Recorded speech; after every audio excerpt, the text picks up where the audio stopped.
Saudara-saudari, rekan-rekan hamba Tuhan dan rekan-rekan guru yang saya kasih dalam Tuhan Yesus Kristus, selamat pagi menjelang siang.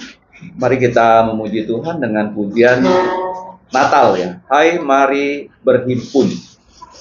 108.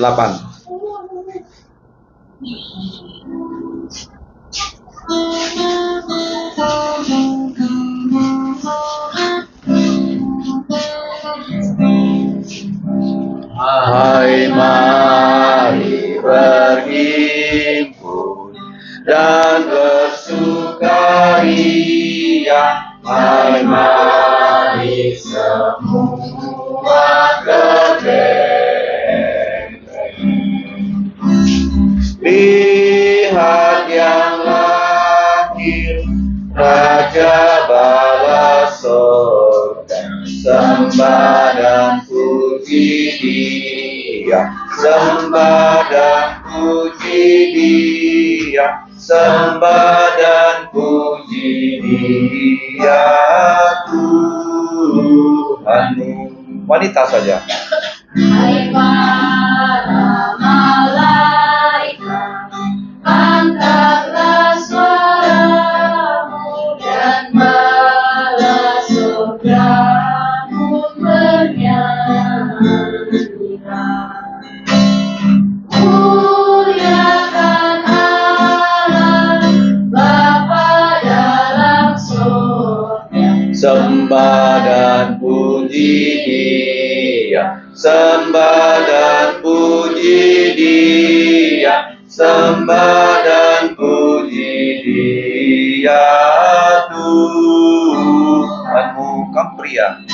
Ya Tuhan yang lahir pada hari ini, ya Yesus, terpujilah namamu.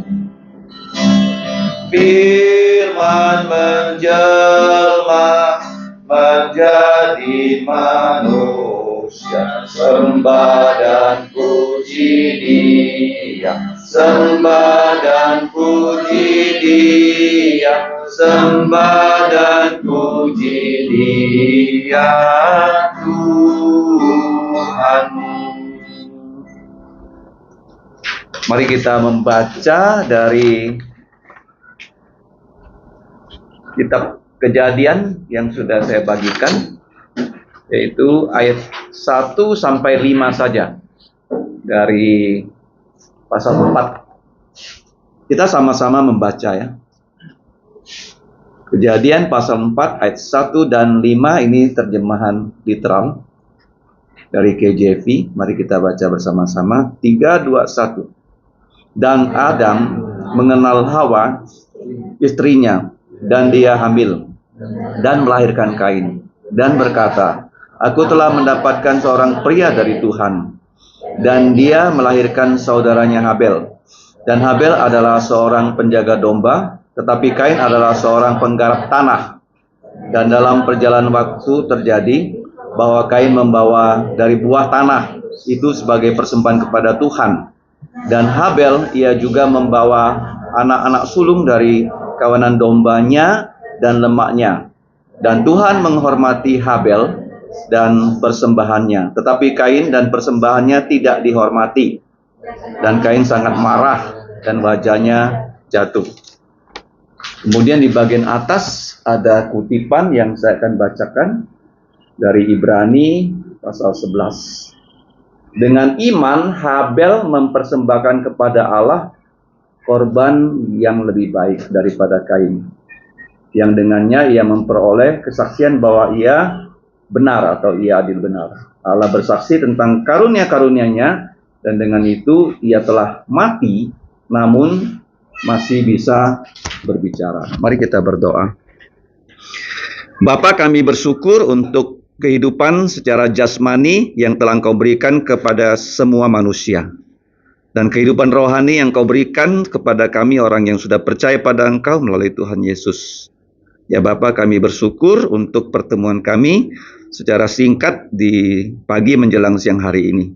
Setelah Engkau memberikan kami kesempatan menuntun kami untuk bekerja di ladang-Mu sepanjang minggu. Kami serahkan persekutuan kami ke dalam pimpinan-Mu, kiranya berkat surgawi Engkau turunkan kepada kami semua. Ampunilah dosa kami, basuhlah kami dari semua kesalahan pelanggaran dengan darah Tuhan Yesus. Dalam namanya saja kami berterima kasih dan berdoa. Amin. Nah, kalau kita melihat di Alkitab ya, orang yang percaya kepada Allah itulah yang dapat hidup yang kekal. Ini penting sekali ya. Itulah tujuan kita mendirikan sekolah ya sebagai kepanjangan tangan dari gereja supaya setiap murid itu kita harapkan bisa percaya Yesus. Nah, kalau orang percaya Yesus tentu saja ini adalah hadiah ya, dari Allah sendiri pada kita. Kita tahu bahwa kita ke dunia ini apapun tidak membawa, sebenang pun kita tidak membawa, semua adalah pemberian Tuhan. Tapi pemberian Tuhan ada dua kategori ya, pemberian yang umum itu secara jasmani atau disebut anugerah umum. Seperti sinar matahari yang gratis, hujan yang gratis ya dan sebagainya ya. Kita tidak perlu membayar ya satu peser pun, tetapi pemberian yang khusus itu namanya anugerah iman. Nah, iman itu Tuhan berikan kepada orang percaya. Kalau kita baca di dalam Roma 10, itu dikatakan iman timbul dari pendengaran. Ya, pendengaran akan firman Allah. Jadi kalau kita mengajar, anak-anak mendengarkan kata-kata kita, dia percaya dengan apa yang kita ajarkan dalam ilmu, ya, dalam calistung dan sebagainya, maka mereka menjadi pintar.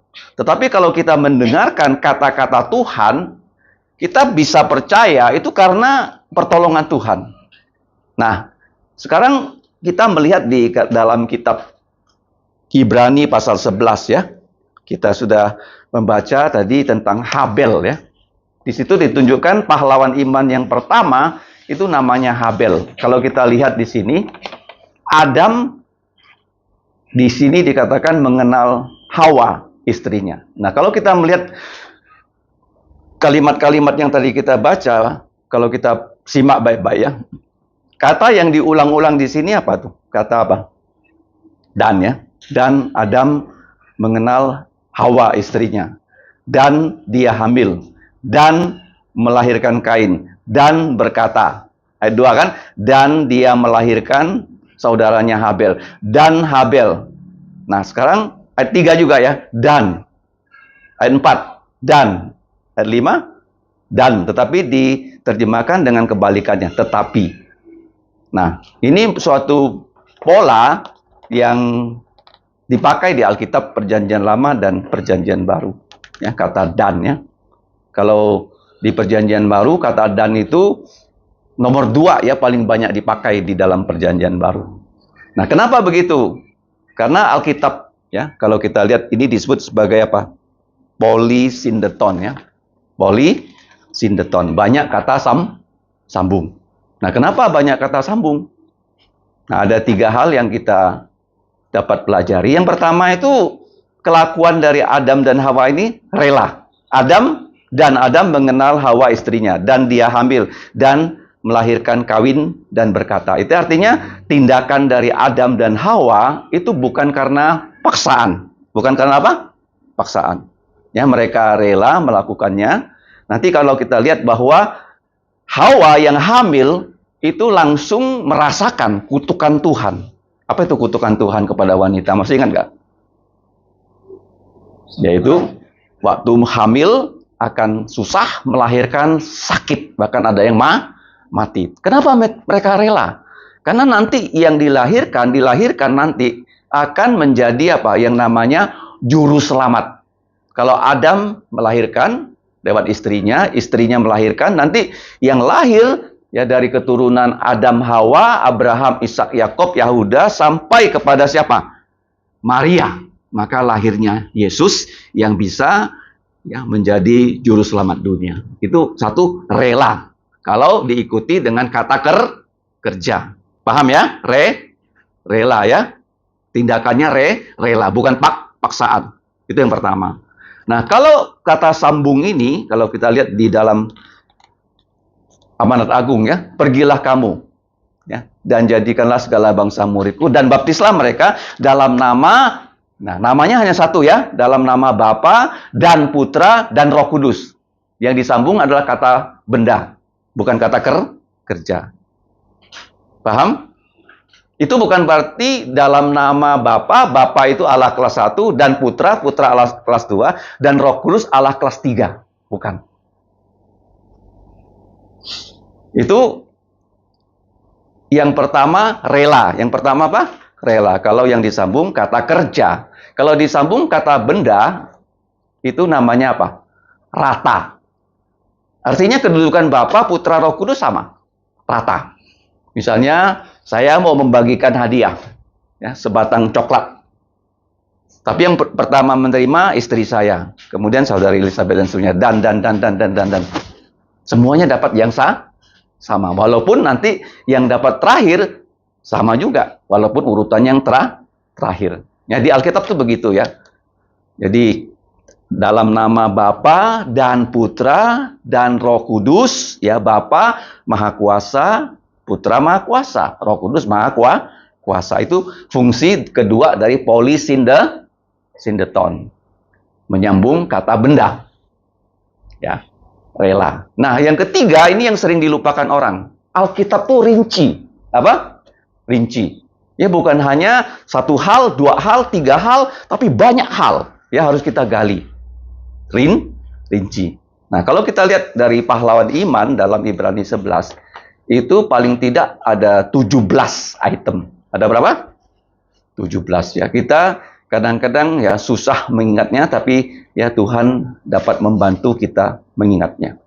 Nah, kalau kita lihat, nah kenapa Adam dan Hawa ini rela melahirkan keturunan? Itu karena Allah berkata kepada Adam dan Hawa bahwa keturunan Hawa, ya keturunan perempuan akan bagaimana? Menjadi juru selamat, akan meremukkan kepala. Mari kita baca ayat penting ini. Kejadian 3:15 ya.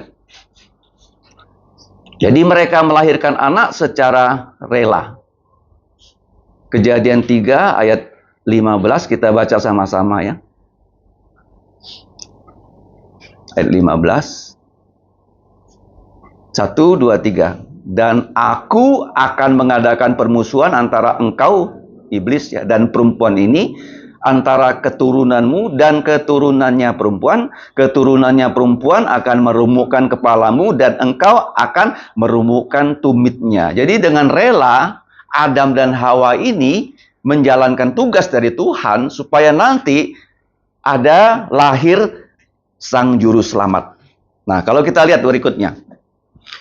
Dan lahirlah Kain di sini dan berkata, dan aku telah mendapatkan seorang pria dari Tuhan. Ini nama yang bagus ya Kainnya. Tuhan memberikan kepada keluarga Adam dan Hawa seorang pria. Dan dia melahirkan Habel, dan Habel adalah seorang penjaga domba, tetapi Kain adalah seorang penggarap tanah. Jadi di sini nama Kain ya mendapatkan seorang anak laki-laki dari Tuhan, baik ya. Kalau orang Tionghoa itu kesukaan mereka mendapatkan anak laki-laki ya. Ya orang Tionghoa bilang kalau anak laki-laki itu Ban Kim. Kalau perempuan apa? Chen Kim ya. Nah itu orang Tionghoa ya. Tapi di mata Tuhan Alkitab itu sama ya. Nah sedangkan nama Habel ini sangat spesifik loh. Habel itu apa artinya? Kalau kita ingat Habel itu artinya sia-sia. Sia-sia. Orang tua memberikan nama anaknya sia-sia. Itu suatu hal yang luar biasa ya. Ya sia-sia. Seperti kosong. Kosong. Ya, secara manusiawi nama seperti begini nih kayaknya kurang bagaimana? Afdol ya. Namanya apa? Sia-sia. Nah, kenapa sia-sia? Karena sejak mereka diusir dari Taman Eden, kehidupan manusia itu sungguh sia-sia. Sedangkan kita tahu Adam dan Hawa itu menantikan kematian fisik loh. Nah, kemudian kalau kita lihat ya, yang berikutnya yang menarik, ayat 3, 4, 5, itu di atas saya cantumkan yang namanya pelajaran Alkitab dengan cara kiastik. Kiastik itu A, B, B, A. Jadi waktu Tuhan menyuruh Musa menulis bagian ini, itu ditulis ya. Pertama apa? Kalau kamu lihat, Kain membawa persembahan, Habel membawa persembahan. Terus bukan Kain ya, tapi Habel persembahannya diterima, Kain persembahannya ditolak. Nah, ya kan? A, B, B, A. Ingat ya? A, B, B, A. Kain, Habel, Habel, Kain. Paham? Ini struktur dari bahasa Ibrani. Ya, puisi bahasa Ibrani. Ini seringkali muncul dalam kitab Mazmur. Kitab apa? Mazmur. Namanya kiastik. Ya, bahasa Yunaninya itu nih. Ki ya ini. Sayangnya Abilio nggak di sini ya. Ini rumus matematika ya. Kalau bahasa bacanya ini ki ya. Tapi tulisannya ini. Paham ya? Jadi seperti huruf X begini ya. A, B, B, A. Atau A, B, ya, C, terus C, B, A. Jadi bisa begitu. Jadi dia susunannya begini. Ya, jadi disebutkan Kain, Habel, Habel, Kain. Kain mempersembahkan hasil tanah, Habel mempersembahkan anak-anak sulung dari ternaknya, kemudian Kain, ya, persembahan Habel diterima dan persembahan Kain ditolak. Nah, sekarang pertanyaannya, ada orang mengatakan, oh, Kain tidak diterima karena persembahannya tidak tulus. Tidak apa? Tulus. Ya, ada orang memberikan persembahan, dia nggak tulus. Ya, makanya di dalam gereja dikatakan kalau kita belum percaya Yesus, ya kita bilang sama mereka nggak boleh berikan persembahan. Nah, sebenarnya bukan masalah tulus. Ya, persembahan itu harus tulus loh. Kamu lihat ya, Abraham ya mempersembahkan putranya, dia tulus. Walaupun dia tahu Ishak disembelih, dia percaya Ishak akan dibangkitkan. Makanya di dalam Kejadian 22 banyak ya polisindeton dan seperti yang tadi saya jelaskan. Nah, sekarang Kain, kenapa persembahannya ditolak? Bukan masalah tulus, tetapi persembahan itu bukan hanya tulus, harus namanya taat. Apa? Taat. Nah, taat itu sesuai dengan perintah Tuhan karena dikatakan ya kepada Adam dan Hawa, kalau mau ya diselamatkan harus ada persembahan korban yang berdarah. Korban apa? Yang berdarah. Jadi Habel mengambil ternaknya, kemudian dia menyembelih dan dia meletakkan persembahannya. Sekarang ada orang mengatakan, kenapa korbannya diterima? Jadi kemungkinan itu waktu ya persembahannya korban ditaruh di atas mezbah itu terjadi apa? Api dari langit ya datang menyambar korban ini dan dibakar habis. Baru diketahui, oh ini korban yang Tuhan perkenankan. Sedangkan Kain dia menaruh ya buah-buahannya, mungkin ada semangka, ada durian dan sebagainya, kita nggak tahu. Itu sama sekali tidak digubris oleh Allah. Kenapa? Karena bukan korban yang berdarah. Ya, jadi jelas di sini ya, dua bukan tulus tetapi taat. Ya, Kainnya tidak taat dan Habelnya taat. Kenapa Habel taat? Karena dikasih tahu oleh orang tuanya kalau kamu memberikan persembahan korban harus menyembelih ya, binatang korban sebagai lambang dari Yesus yang sudah ya direncanakan sebelum dunia diciptakan untuk menjadi juru selamat dunia. Jadi Yesus tuh bukan karena Adam dan Hawa berdosa terus Allah rapat ya merumuskan satu rencana keselamatan, bukan. Sebelum kita dilahirkan, manusia diciptakan, Yesus sudah direncanakan untuk mati untuk dosa-dosa kita. Jadi ini kiastik ya. Kain membawa persembahan, Habel membawa persembahan, persembahan Habel diterima, persembahan Kain ditolak. Dan kita lihat ya, Kain sangat marah, wajahnya dikatakan jatuh. Ya, sampai di sini ya. Nah, sekarang kenapa Kain ditolak? Karena Kain tidak menerima apa yang Tuhan katakan kepada Kain lewat orang tuanya. Inilah iman. Iman itu kalau saya rangkum ya secara praktis ya di dalam 7 poin.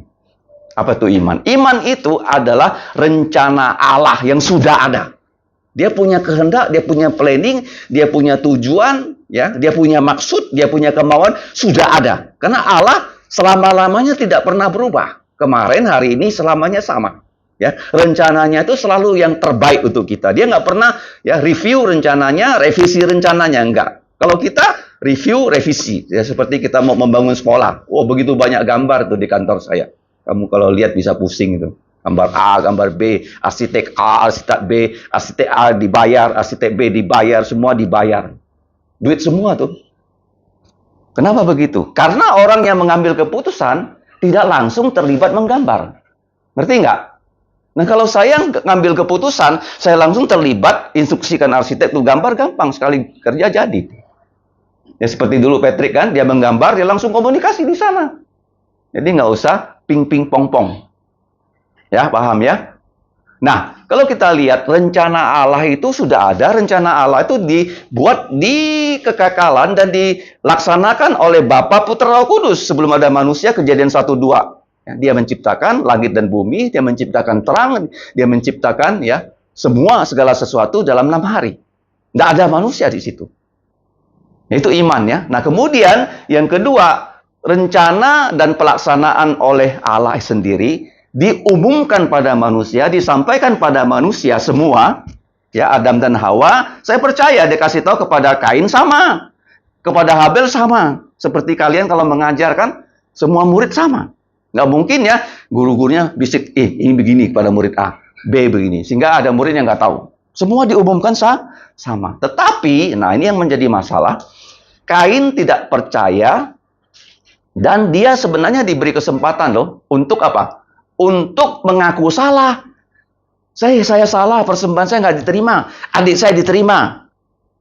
Dia harus bertobat. Bertobat itu dia harus merendahkan diri. Dia harus ulangi persembahannya persis seperti Habel. Maka persembahannya pasti diterima. Kadang-kadang manusia tuh sudah salah, nggak mau bertobat. Dikasih tahu nggak mau bertobat. Dikasih tahu nggak bertobat. Akhirnya bagaimana? Dosa, tambah dosa, tambah dosa, tambah dosa.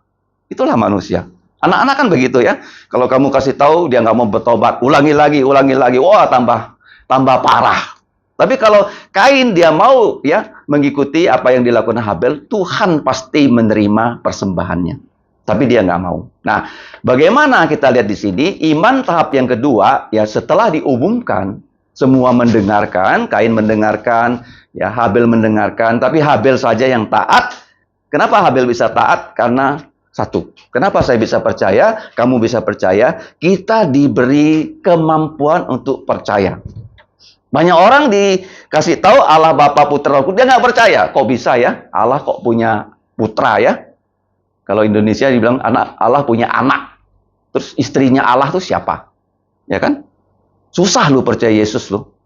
Yesus manusia sejati. Kok bisa dia masih ya 100% Allah juga?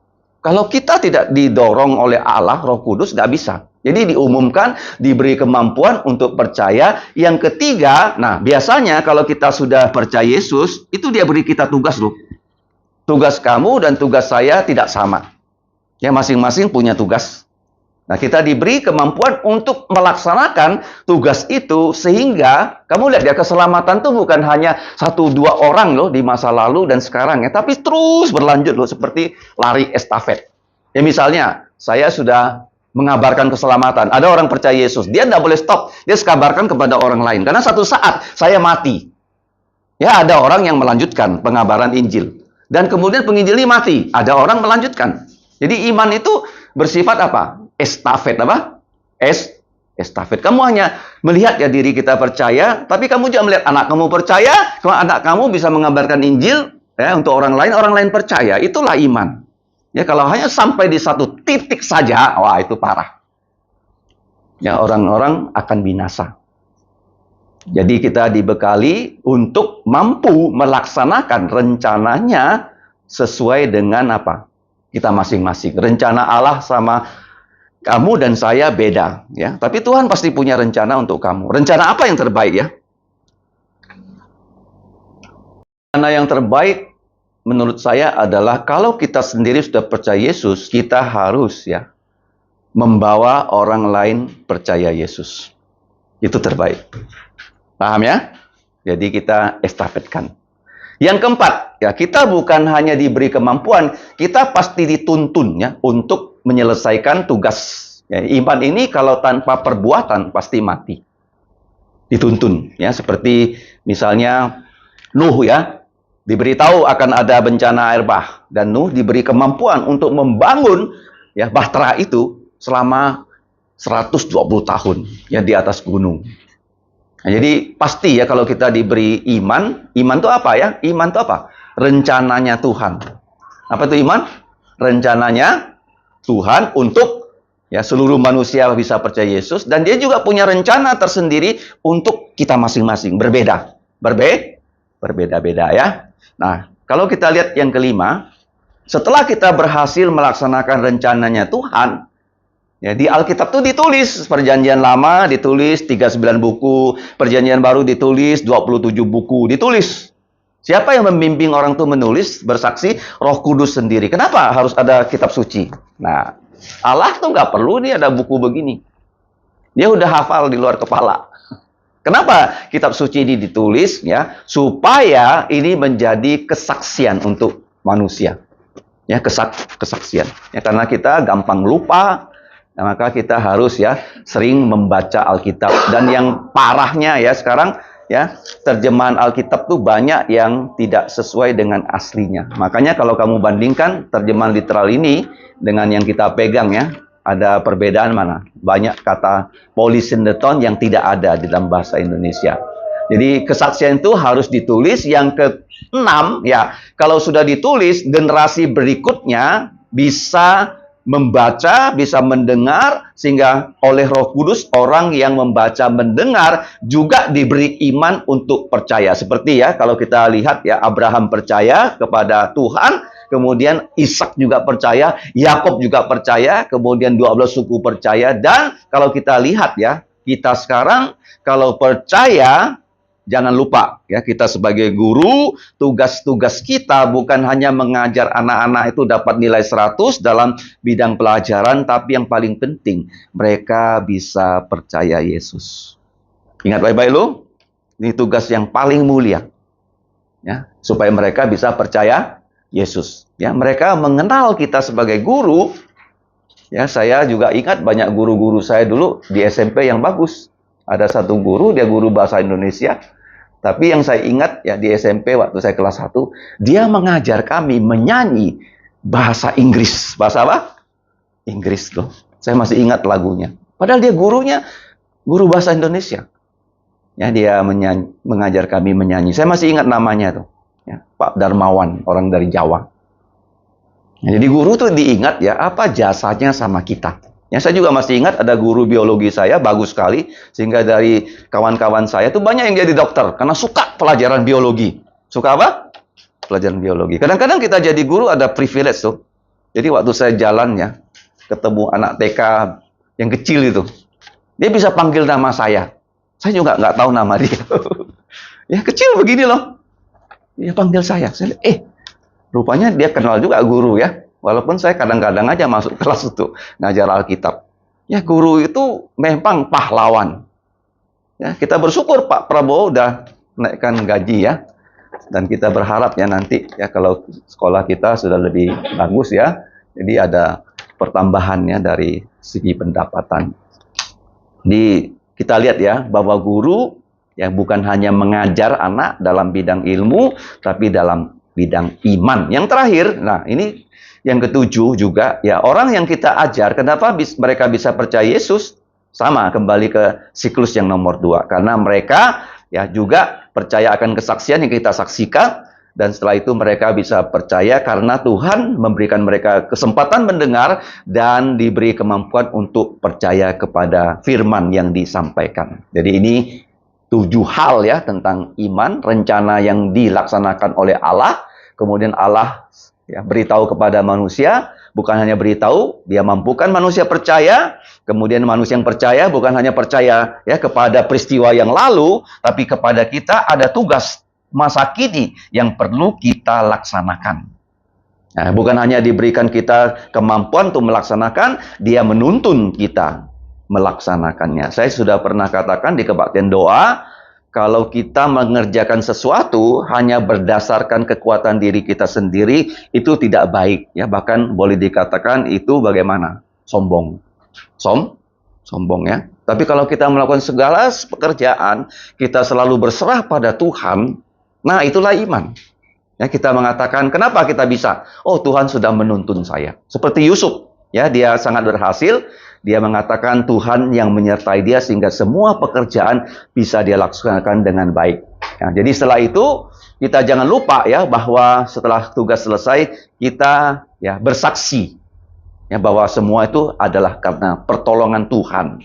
Ya, bukan hanya bersaksi, kita berharap ada orang berikutnya yang bisa ya percaya kepada kesaksian yang kita berikan, kesaksian yang sudah ditulis di Alkitab, dan sehingga yang terakhir mereka juga menjadi orang yang percaya kepada Tuhan Yesus. Mari kita berdoa. Bapa, kami berterima kasih untuk pagi hari ini menjelang siang. Kami sudah diberi kesempatan untuk bersama-sama merenungkan firman-Mu. Kiranya firman-Mu ini dapat memberikan kami kepercayaan yang paling semakin dewasa terhadap Engkau, terhadap firman-Mu, dan kepada kami diberikan tugas yang dapat kami lakukan untuk memuliakan nama-Mu. Tolonglah kami ya Bapa, dan kami mengaku seringkali kami tidak sanggup melakukan apa yang Engkau telah berikan pada kami. Karena itu ya Bapa, mohon Engkau mengampuni segala kelemahan dan dosa kami. Kami serahkan persekutuan ini, kiranya nama-Mu dimuliakan. Dalam nama Tuhan Yesus, kami berdoa dan berterima kasih. Amin.